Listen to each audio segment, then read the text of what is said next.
Hello and welcome to Radiance Revealed, the podcast. I'm your host, Dr. Jen Haley. I'm a board-certified dermatologist, fitness enthusiast, nutrition expert, and global explorer that over the years has uncovered that your skin is a true representation of your internal health. Each week, we will chat with leading health, wellness, and even spiritual experts who will reveal secrets to true health and vitality. My goal is to help you change small habits to give you the power to create a more balanced, aligned, and elevated version of yourself. Now let's dive in. Hi, everyone. Welcome back to this week's episode of the Radiance Revealed podcast. I'm your host, Dr. Jen Haley, board-certified dermatologist, nutrition and fitness enthusiast and expert, and I am here today to talk to you about why skincare is self-care. So what does that mean? Am I going to talk about skincare alone? No. I want to talk about self-care and how self-care will display itself on your face. So I find that when we focus too much on vanity and on the skin itself, this often will rebound and not present the way we really want to present in the world. But when we focus on ourselves, the whole person, our soul will reflect on our skin in a positive way. And this is the way I've always seen the world. It's pretty ironic considering I'm a dermatologist. Of course, I treat numerous skin diseases. I also treat people who want to look better, because often there is a mismatch between the way we feel inside of our body and the way we present on our skin. And as we age over time, we don't necessarily want to look as weathered as long as we've lived, right? Or even someone who's 20 or 15 struggling with acne.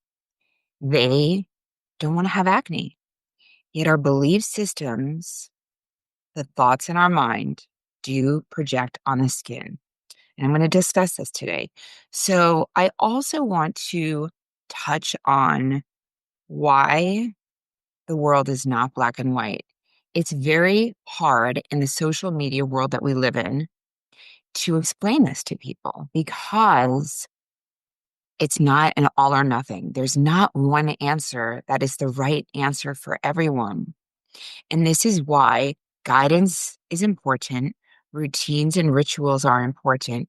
Yet at the end of the day, it's essential for you to attune to your own intuition and what works for you.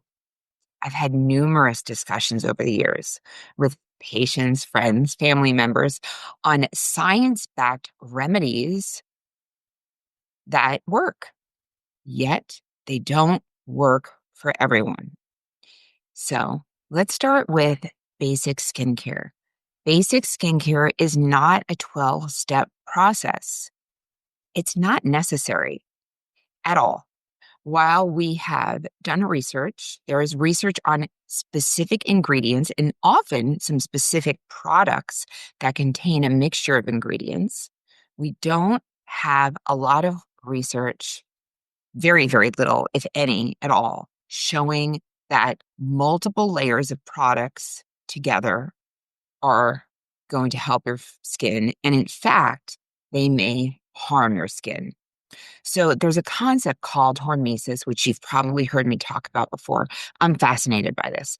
Basically, with hormesis, it's the opposite of a machine. So if you have a car, refrigerator, or air conditioner, these things wear out over time. And our body is quite different. The more we stress it, the more we tax it, the stronger it gets. So as we age, the more we use our brain, the smarter we'll get. The more we use our body, the stronger we'll get. These are important tools to know. But if you tax the body too much, you will get a scar, an injury, or whatnot. So I think that a lot of these biohackers, in my opinion, that are doing 100-step routine every morning, they're contradicting themselves. So while one thing might be beneficial and another thing might be beneficial, when you put them together, they might actually be harmful for the body and counter each other. and cross out each other. So more isn't better at all. In fact, it's not at all. More is not better. So when we're looking at skincare, there's a basic routine that works for many, many people. And you can start this routine really in your 20s, not necessary in your teens, really. Teens just get a good cleanser. Make sure you use your sunscreen. And then if you have acne and you want targeted treatments, you do that. Very simple. It's more about the ritual of self-care. In your 20s, you definitely want to be using cleanser morning and night. And we need to take a careful look at our cleansers because often, rather than adding more moisturizer, using the right cleanser that's not going to strip your skin is going to be the most important step. So often over the years, people will have a cleanser that will be a soap-based cleanser that pulls out the moisture from their skin, disrupts the natural skin microbiome, and also disrupts the skin barrier. And when our skin barrier is disrupted, it shows up in the world as irritated, dry, red, and sometimes itchy or burning. So, using the right cleanser that's going to cleanse impurities, anything that's been extruded from your pores, sweat, oil, debris, any environmental particulate matter, that's what we want the cleanser to remove, any makeup. And then cleansing twice a day. In the morning, look for a high quality vitamin C product. It's better if it has ferulic acid in it, vitamin E, because that boosts its antioxidant abilities. And this will help prevent free radical damage and damage to the skin at the cellular level. So traditionally, we've used L-ascorbic acid, and L-ascorbic acid is the active formulation. It's the active vitamin C in the skin. The problem is it's very volatile, which means it's not stable. So as soon as L-ascorbic acid is hit by light, oxygen, or heat, which is all around us all the time, it disintegrates and it doesn't work any longer. So now there's other forms that are precursors to L-ascorbic acid, forms like THD ascorbate, sodium ascorbyl phosphate, magnesium ascorbyl phosphate. There's other precursor forms that are more stable than L-ascorbic acid. So if you have a vitamin C product and it's turning orange or brown, it's really not active any longer and you shouldn't be putting it on your skin. So find a high quality vitamin C product that is stable and then let it dry.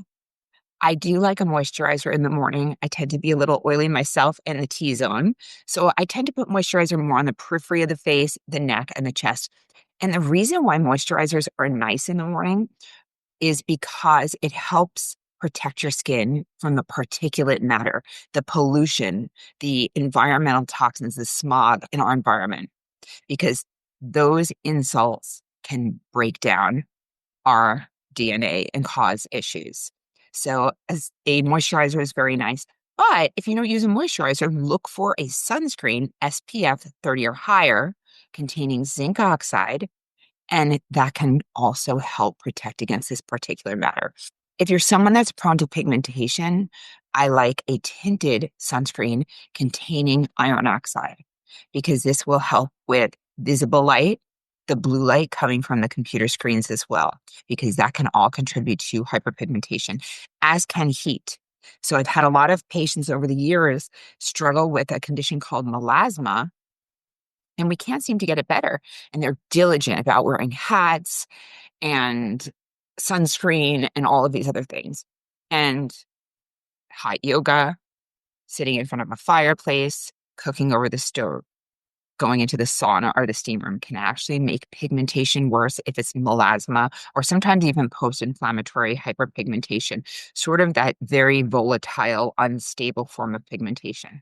So that's a normal AM routine.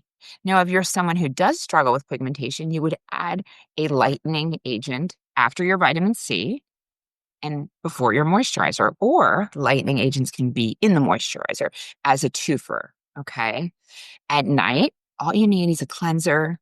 Get your makeup off for the day. If you wear a lot of makeup, double cleanse with an oil-based cleanser and then a nice cleanser that's not going to strip your skin barrier. Then apply retinol Retinols, they're not sexy. You're not going to see a lot of TikTok videos on retinols. You're going to see all this other crazy stuff people are doing. But the truth of the matter is, retinol has been the most scientifically studied ingredient, and it goes back to the 1970s, possibly even longer, that it's been used for pigmentation because it helps lift off pigmentation from the skin. It helps with skin texture, skin tone. It helps reverse sun damage, and it helps with fine lines and wrinkles. The problem is that if you apply too much or too frequent, you get irritation because it breaks up those corneocytes on the top layer of your skin, the dead skin cells that contain no nuclei. It breaks them apart to exfoliate them, but it happens too quickly if you use too much or too often. And that presents as irritation, redness, itching, and scaling. And people often stop it before they see the benefits from the retinol. So you have to use retinol for 3 to 6 months. You really see the best results at 6 months because it takes collagen 6 months to form. It's 3 to 6 months to form. So the fibroblasts that get initiated to create more collagen take 3 to 6 months to really remodel the collagen to help see all the things we want to see. So it's so important to start low, go slow. And then moisturizer. You definitely, absolutely 100% need a moisturizer at night before you go to bed because our circadian clock at night, we have a lot of transepidermal water loss, and we really need to pack in that hydration. It's a great opportunity to pack in hydration when you're sleeping at night. So skincare is essential. We all need to do it because we have to nourish the skin from the outside in. But it's so much more important to nourish your skin from the inside out. And diet is my favorite way to do this because think about absorption. Our bodies absorb things through our gut better than through our skin. And this is a positive, right? Because all the environmental toxins we come into contact with every single day are not harming us through our skin as easily as they could if our skin was a great absorptive ability. Now, the issue is we're putting so many toxins in our body on a daily basis. It's unavoidable. I mean, I try to avoid plastic as much as possible. And you can see here, I have an iced tea and it's in plastic. The straw is in plastic. You can get agave straws, but it's really hard to avoid a lot of chemicals in the world we live in. But it's not black or white. It's not all or nothing. We don't need to live in the middle of the woods as a prepper. We can live in the modern age and also do the best we can. So just because there's a food at the store that they are selling as food does not mean that your body identifies it as food. I want you to realize that. When things are in packages, colored packages, and we have words for them like cookies, our body doesn't really identify that as food. So it tastes good, have a couple bites and let your tongue be satisfied, but it does not identify as food in the body. So it's not doing anything to nourish our bodies. So I want you to start looking at food as messages. Do I want messages sent to my body that are going to enhance my wellness or that are going to tax and take the energy away from all of my detoxification organs, my liver, my kidney, etc. Okay, my kidneys. And it's just essential. I can do it, and I'll keep talking about nutrition because it doesn't have to be complicated, but it is very complicated. So eating whole foods. Avocado is a food. Chicken is a food. Meat is a whole nother conversation because we want to think about the energy behind that animal and how it was raised. And it's quite expensive, but it's so important to source your food well. Look for regenerative farming practices, pasture raised, where your chickens that produce your eggs can peck and eat insects and not have corn and soy and all of the other things that we are poisoning our meat with. Same with cattle. I order my meat from a place called Force of Nature, and they use regenerative farming practices. So the more we support these regenerative farming practices, the less expensive they'll get. And then I'm not a big fan of fruit, but if you want something sweet, eat fruit. I personally believe that we are meant to eat fruit in the summer to get a little chubby so we could last through the winter.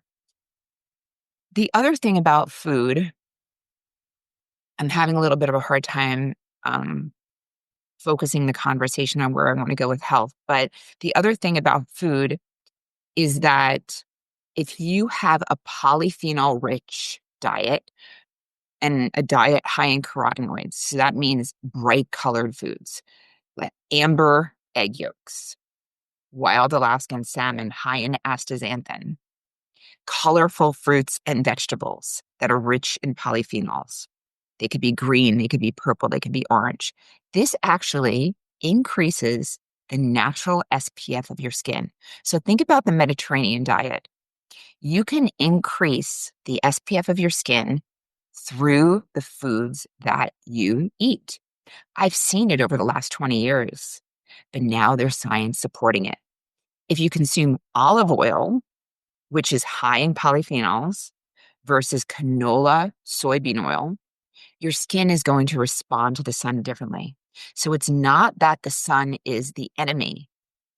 It's the fact that our lifestyles are not allowing our genes to respond correctly to the sun. So if we give our body the tools, we can respond to the sun in a less harmful way. If we keep an immune system that's healthy, we do not convert as many mutations from UV radiation into cancers as we would if we did not have a healthy diet and a healthy immune system. So, nutrition is essential, exercise and movement. You got to move throughout the day. Don't just go to the gym for an hour. Walk, get a dog. It's like the best form of exercise. But honestly, walk and move, do 20 to 30 jumping jacks, do air squats, move throughout the day. Get up and walk around as much as you can. The healthier our blood vessels are, the better blood flow we will have to our skin and all of our organs. And this healthy blood flow gives our skin a beautiful rosy glow. It also delivers vital nutrients and oxygen to enhance cell turnover and renewal of your skin. So you've got to move. I'm a big, big fan of weight training because lifting weights, resistance training, it's never too late to start. And for those of you who do not feel comfortable in the gym, I've been going for 30 years. So I'm very comfortable in the gym. And I love seeing people who are in the gym that are new. And I love when people ask, like, how do I use this or how do I do that? And I'm very sure that 90% of people at the gym are more than willing to show you what to do and more than willing to help you because we live in abundance. We want more and more for everyone. Well, I live in abundance. Maybe not everyone does. So there's enough for everyone to be happy and successful and joyful. And we're all here ultimately to share with each other, share our gifts, share our wisdom, and elevate each other. So move, move, move, lift weights. As women get perimenopause, the high intensity interval training, maybe not so much because it can boost the cortisol and raise your stress levels and cause a little bit more disruption of your hormones than you're already having. So you have to listen to your body. What worked for you when you were 20, 30 doesn't necessarily work when you're 40 or 50. And play around. Try certain things. Sometimes I'll be at the park with my dog and I'll just sprint and chase him and chase the ball. And then other times I'm like, nope, just walking this week. So it doesn't matter. There's no perfect plan for everyone. You have to do what feels right for you, not from a place of laziness, from a place of what feels good for me? What will elevate me? That's where I want you to start thinking. So it's topical skincare, nutrition, exercise. Now we need to talk about rest. Rest, managing cortisol. Okay. We need cortisol. Cortisol is not the enemy. Cortisol gives us our drive. It's what wakes us up in the morning. Our body is meant to have elevated cortisol in the morning and then decrease throughout the day. But what's happening is a lot of us don't have high cortisol in the morning and we need 10 cups of coffee. And then throughout the day, we get that second wind because our cortisol is so high from all of the stress of our lifetime. From an evolutionary perspective, we are not meant to have high cortisol. We're meant to be a bumping cortisol, move our bodies, and then it simmers down again. Chronic high cortisol decreases the desire of your body for fertility. So, as a human, if you were in a high cortisol state, the last thing your body wants to do is to reproduce. So, what's important for reproduction? It's hormones, skin, and hair. Nature doesn't care if you have glowing skin and long hair. If you have high cortisol and you are stressed, all of your hormones get screwed up. So, this is why you have to balance your hormones. Okay. We live in a world where it's almost like you get a medal for being busy. No, reset your brain on that one.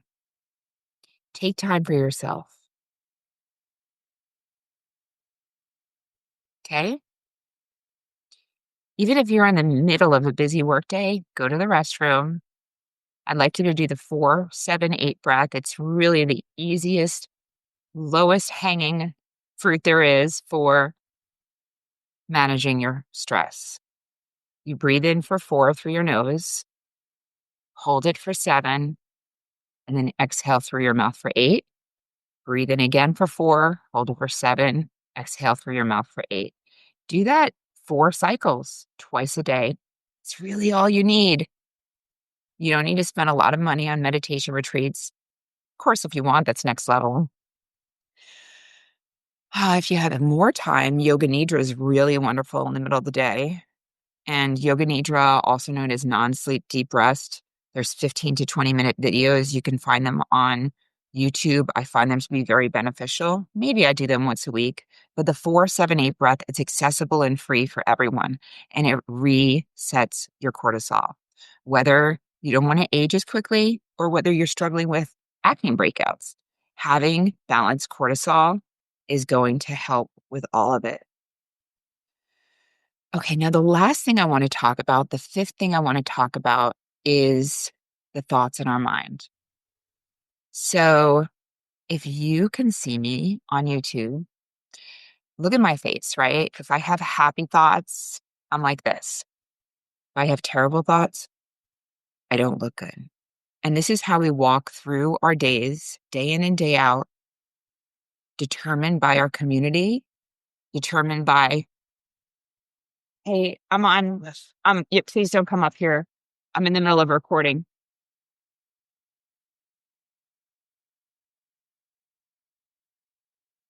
Okay, that was my son coming in. So this is what's happening. Now I feel like a hypocrite yelling at my son after I'm talking about the importance of community.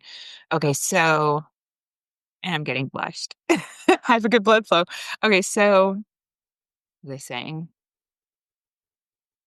Okay, the thoughts, this is an important point that I want to express to people because I've seen it. I've had a hard time explaining it in words.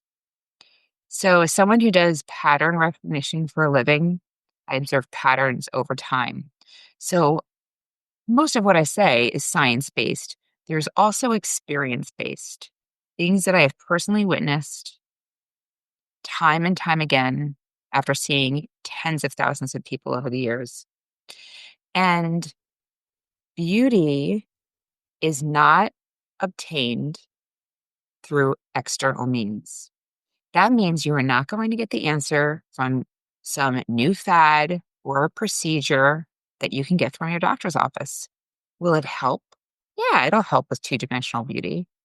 Real beauty, I'm talking about the way we see each other in the world through energetic frequencies, not the way we see famous people and Kardashians two-dimensionally in a posed photo with tons of makeup on and filters because that's not the way people work.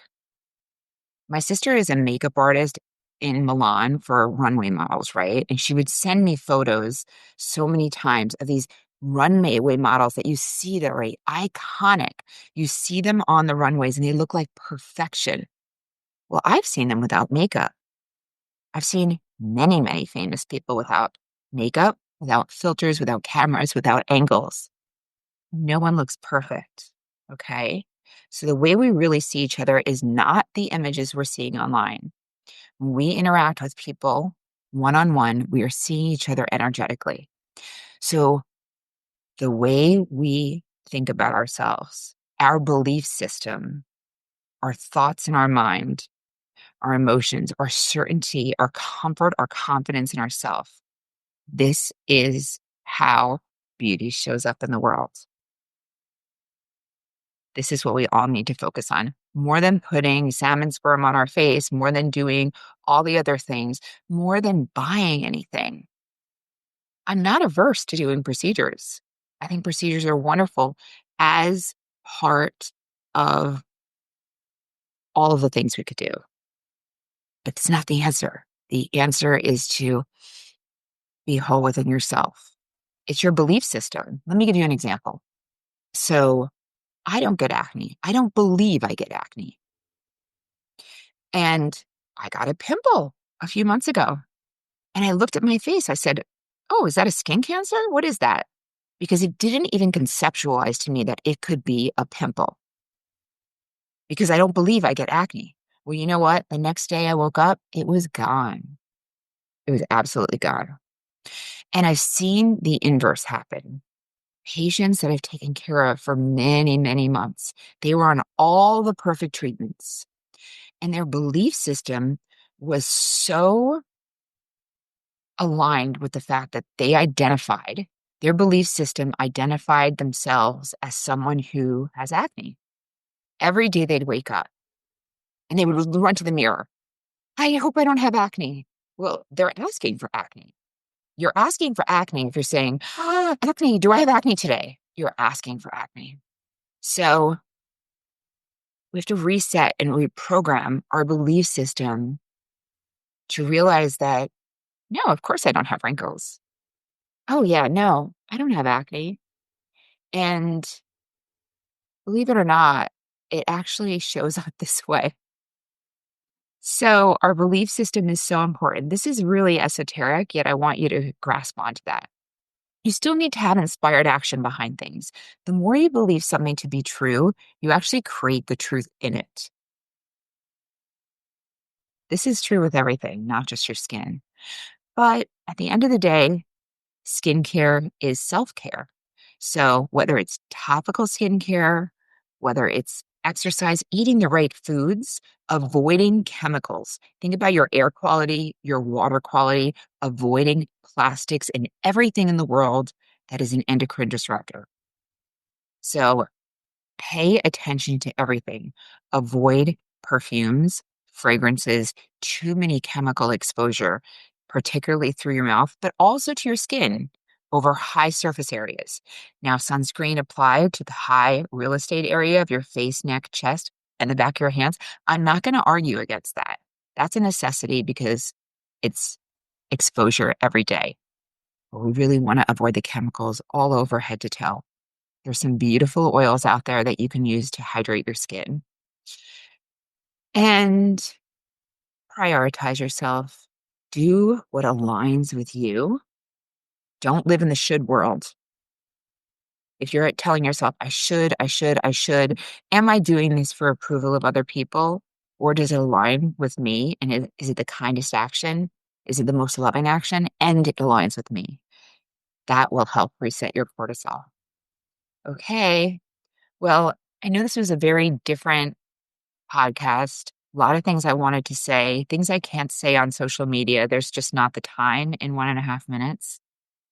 And I would love to hear what aligns with you, what you want to hear more of, what you want to hear less of, and how we can expand and grow and become our most beautiful selves together. So share this with a friend. If you like it, please leave a review. If you have any ideas on future podcasts, DM me on Instagram at Dr. Jen Haley. Bye, everyone. If you're enjoying the Radiance Revealed podcast, please don't forget to subscribe so you'll always know when there's a new episode. And while you're at it, please give us a review, as that helps others to find this podcast. And if you want to connect with me, please visit my website, drjenhaley.com, or you can find me on Instagram at drjenhaley. Hello, everyone. Just a friendly reminder that this podcast is for educational and informational purposes only. The statements and views expressed on this podcast are not medical advice. Opinions of guests are their own, and this podcast does not endorse or accept responsibility made for statements made by guests. Neither this podcast nor any of the information contained within it are a substitute for care by a qualified medical professional. This podcast is provided with the understanding that it does not constitute medical or professional advice or services. If you are looking for help in your journey, please seek out a qualified medical practitioner.